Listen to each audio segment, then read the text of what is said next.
There's a point, 7,000 RPM, where everything fades. The machine becomes weightless, just disappears. And all that's left is a body moving through space and time. 7,000 RPM. That's where you meet it.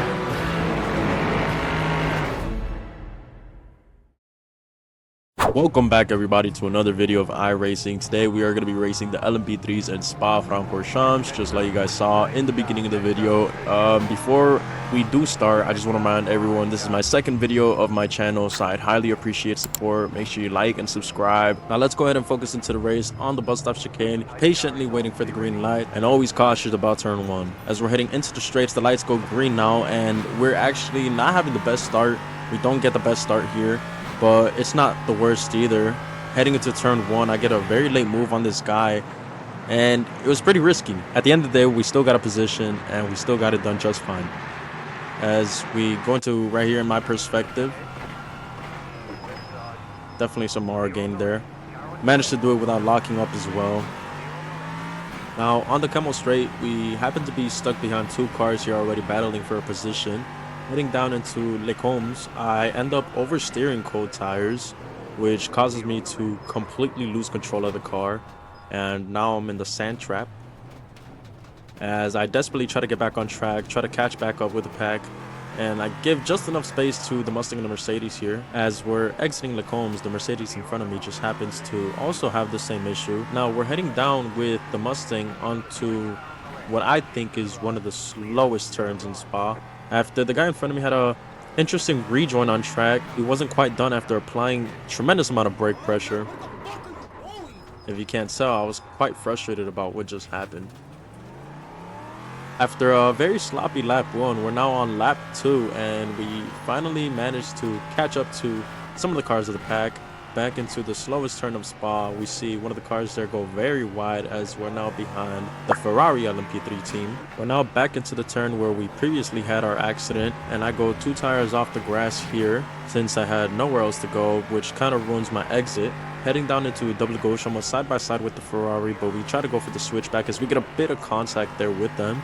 We both managed to keep the cars alive, so nothing major, just a bit of incident points. Still side by side with the Ferrari, but he tends to lift off here, so I still go wide, but we still get the position. We get the job done well. He's out of the way now, but we still have the rest of the pack to catch up to. Throughout the race, I still made a lot of mistakes, especially the bus stop chicane, where I would still oversteer the tires. As you can see, still frustrated in my mistakes, but driving angry won't fix anything. We managed to make it up to lap 3, and we did end up falling behind some of the cars we already passed. So as I'm catching up to them, I also once again have to overtake them as we're headed to Double Gouge once again. This time I play the patience game, brake earlier than usual, let the car coast and hope for a mistake or wait for a gap. Not sure if there was contact there. As I see the gap open right in front of me, I take my chances and go right for it. And the car behind me just happens to go very, very early on the brakes. And I honestly thought he was going to go side by side with me into these turns, so I go very wide into the first one. Now, we regained a position that we lost, but we still have to push and fight for the other positions, as we're now coming up to what looks to be the old McLaren livery and the Ferrari LMP3 car once again. Luckily, we're in the slipstream, and they're having their own little battle in front of us, as we could see the McLaren trying to make a move here, but the Ferrari goes defensive and blocks the middle of the track, which causes the McLaren to lift off a little bit, which, don't get me wrong, is an amazing defensive technique.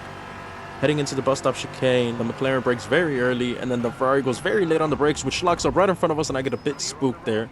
I'll make another mistake, but I just recover the car and go back into racing. Another unfortunate moment for me, very early on the race. We are again behind the car, which reminds me of the Lotus F1 car.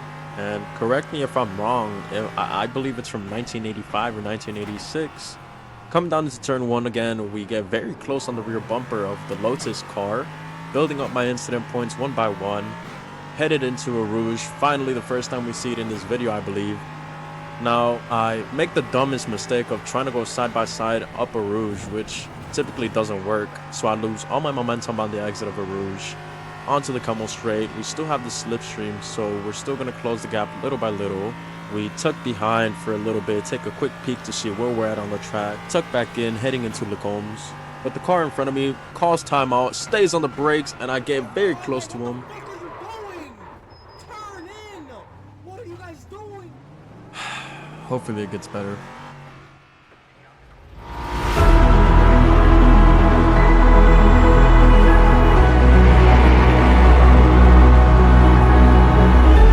After furiously driving some laps and still setting hot laps, I happen to have one of the best moments in my career.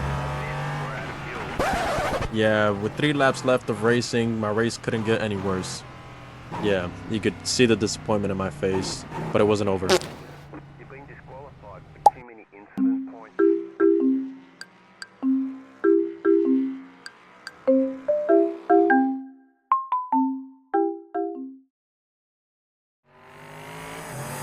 After a very upsetting first race, I wanted to recover from my mistakes, so I joined another session, this time with more confidence. Already early in the race, we climbed up a little bit of positions. As we see the car in front of me already spin out, that's another position gain. Quickly dodge it out the way, and now we're going to go ahead and go into the onboard. Lap 1. We started off in last place and already made our way up the pack as we go ahead and make once again another move on the inside of this white LMP3, and we're right behind this polka dot kind of camel purple LMP3. Now, the turn we just went down through is not really my best turn, even on the non-bicycle circuit layout of Spa. Heading down into double gauge. Had to go defensively from the white LMP3 behind us, so I made sure I had the car aligned in the middle. Positioning the car on the track just right is amazing for defense. As we peek on the inside of the camo LMP3 right here, the purple camo LMP3, try to squeeze ourselves here, make or force the car in front of us to make a mistake, which doesn't happen. And there was no grip on the outside. We're all still on cold tires, and cold tires don't really give you the grip you want. Depends on the situation, of course, or the turn. If it's a fast turn or a slow corner, sometimes you understeer or oversteer. As we're exiting bus stop chicane here and finishing up lap 1, we almost get side by side with the purple camo. He gets a better exit than us. Heading into turn 1, we are still on the tail, but we decide to change our line and take the ideal line, but he's still on the inside of us, which sounds very wrong. Hoping to get the exit speed I wanted. We don't get that momentum since we went very wide, so we just have to tuck in on the slipstream. Now onto Lecombs. A car spins out right in front of us, and I get very close onto the bumper of the car in front of me, which is just what I want. We want to put pressure, apply pressure to the car in front of us, get into their head, take a peek, tuck back in, and I go very, very late on the brakes here, which I get a bunch of understeer, and I have to switch the way my line is here since the car was on my outside. So we still try to carry as much momentum possible in every turn, even if your line is switched or you try to take a different line for an overtake. As we see, we get a little bit of dirty air here and just go off track just a tiny bit. We don't want to abuse track limits, avoid a penalty after a previous race where we had a lot of incident points for going off track, which is what we really don't want. These cars are very easy to get dirty air through them because you could feel when the understeer starts to kick in from the dirty air. And there are parts of this video where you could notice it in my steering input. A huge different technique as well. Kind of reminds me of F1 24 and 25. The inputs are similar. Now similar, not the same of course, but they're similar. So I'm still trying to get confident since iRacing is very, very different from any other sim. And it's only been like about 1 week of sim racing, and iRacing is, I think I carried too much speed there. Not sure what really happened there, but I get a bit of contact with the car in front of me. There are points of the video where I would love to hear from what you guys think. If I'm making mistakes, if you know where I'm making a mistake, I would love for you guys to point it out or call it out on me. I'm very open to feedback, so I'd appreciate if you comment the time and the part of the video where I should go back and look at it so I could learn from my mistake as I get a snatch of oversteer here. I used to race GT3s and GT4s in ACC, and jumping into iRacing, which is pretty expensive, it's been fun. I like how clean the community is. So I get very, very close to the rear bumper right here of the purple camo. And again, heading down into the turn, which I'm not really good at. But back to what I was saying, it's just very different, more serious, different techniques, and very realistic as we get a huge wind of dirty air. And you could see it in my face, the amount of understeer I just had to deal with. I lost track of which lap we're in, not sure if this is lap 3 or 4, but we're still on the rear of the purple camel, still chasing them down as we're improving every lap time as well. The tires are starting to get hotter, but you could still notice the amount of understeer and oversteer as I kind of went a little bit of a wiggle there coming down into the slowest turn of Spa. I don't remember locking up, so it couldn't have been that. Get a more better exit this time onto the turn, which I hate. And onto Doblegage. We come down, hopefully not getting any dirty air. Take it easy. Right back on the gas pedal, still gaining time on my lap. On the tail, on the chase of this purple camel, which we haven't been able to overtake yet. I'm definitely starting to find more pace in every turn, as some turns I really struggle with. To be honest, Spa isn't really even my fastest track. It's more like my worst. When it came to racing GT3s or GT4s, I was never in that esports pace, not even average pace. So LMP3s and F1 is the only time I was actually close to average lap times in sim racing. We finally improve our laps by a second here. So we're now finding pace, our tires are more warm, not so cold. Headed into turn 1, we get once again very close to this guy's rear bumpers. So right off the bat, this is where I'm starting to think I have more pace than this guy. Sometimes being behind the guy that you're chasing helps you build confidence throughout the race, knowing you are faster in some parts of the track.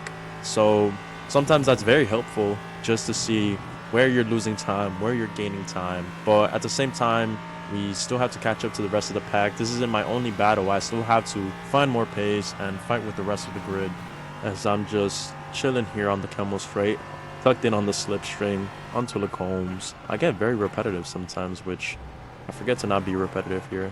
Very close again onto this guy's rear bumper. Sometimes when you're in a battle, you want to keep putting pressure and trying to get into their head, force a mistake out of them, as we once again break more late than this guy, get a huge snap of understeer, and coming into the turn that I hate, we get even more understeer. Now at this point, I feel like it's just my control braking and my throttle control. I don't really think dirty air was a role there. So after that incident, I decided to focus more on my throttle technique. Making my way down the bus stop chicane. We don't really want to be greedy when we're overtaking GT4s, because one of them could get spooked, me or him, and it could cost us both the race, which we really don't want after the previous race. So no improvement that lap. We're down 9/10 here, almost a second. Headed into turn 1. We try to maximize our exit here. We can finally see the rest of the pack as we're headed to Rouge, or is it pronounced Au Rouge? Not sure. I think I pronounced it the same either way. This is one of the most satisfying turns to hit in any car. If you hit it just right, it's very satisfying. Onto the Camel Straight. This is where we take advantage of the slower cars. The GT4s are slower than the LMP3s, so we take advantage of the BMW in front of me. We take all that tow. Beautiful slipstream coming in. Approaching Lacombs, this is where we have to be very careful of the slower cars, because it is up to the faster cars to overtake safely. We stay on the back of this BMW, let them have some fresh air, while we try to look for our own fresh air. There's the spot right here. We floor it, as we have to now make our way, do it just safely around the outside of this Porsche. Beautifully done here, and we don't have to no longer struggle with the GT4 pack, as we get a beautiful scenery here of my car. Amazing livery. Back we go onto the onboard. We're having a pretty decent race so far. Not so many crashes, aside from dodging the crashes. And just in front of us, as I'm saying this, there happens to be some people having an unfortunate race, like the LMP3 and the GT4s right here, as we see, oh, huge contact there coming from both of these cars. And to make it worse, the pink Porsche gets sandwiched right in between. Luckily though, if we go back into my perspective, they got nowhere near close to me. I saw it all happen behind me, but thankfully it didn't happen in front of me. Well, it did happen in front of me, but not directly in front of me. Now, I'm still lost on what lap we're in. we're gonna try to get a little bit of a tow here from the BMW on this main straight. We get a pretty decent tow, so we overtake him into turn 1, but the LMP3 we get very close to the LMP3, which he moves out of the way for us, but not sure if I was at fault there for a very risky move. But to be fair, it wasn't even my intention to push him off like that or have him move off the line, as we're now going side by side up into a Rouge. And I lift off here because I lose a bit of grip, getting too much curb up a Rouge. On the Camel straight, we stay behind the slipstream, hoping we regain the time lost after lifting up a Rouge. So we just sit here, we relax a little bit, tuck back in here. Now onto Lecombs. I find a pretty good amount of pace here, and there's a car right in front of us that happened to go off track, which hopefully doesn't become a bother or anything, as I get a decent amount of tow from him and he just goes very deep, and I stay behind the car I was chasing earlier. Now we see 2 other GT4 cars right in front of us as I go side by side with the guy that I was battling earlier. Hopefully I gave him enough room after that turn, but I keep my car in the middle, defending the inside. As we're heading down, the car in front of me spins out, so I move out of the way, but I went the wrong way. The pure instinct, I thought he was going to spin out more towards me, but it ended up being the opposite.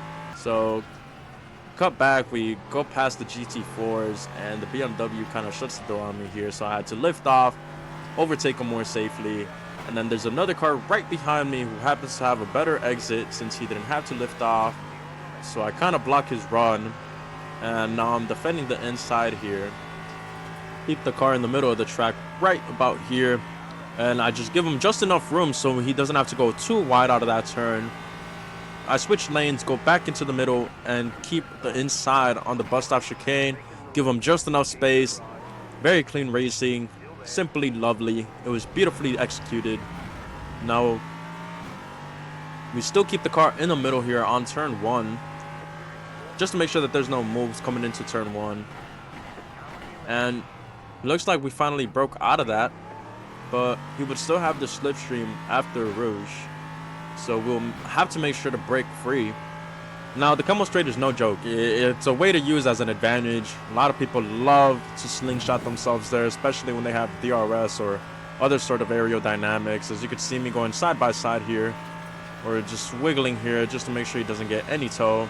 But the Camel straight is a very long straight, so that really doesn't work. He gets the tow he needs. He goes almost side by side with me, but I make sure to keep the car in the middle, and then eventually a black flag, and so I let the car by, don't even bother, and just in the same lap I go into the pits and serve the lap. I guess I build up my incident points one by one. You can see me very disappointed already. I would love honesty, and I would love to know if I was in the wrong or if he was in the wrong. Personally, I felt like I wasn't given enough space, felt like I was on the side, and he just shut the door on me, causing himself an incident. But I really want to know what your guys think, so I would highly appreciate if you guys commented what happened there, who would you give the penalty to, and if it was a fair penalty. Well, eventually I already had a lot of incident points, so the penalty was going to be given to me anyways if there was contact. I would love to hear your guys' opinions.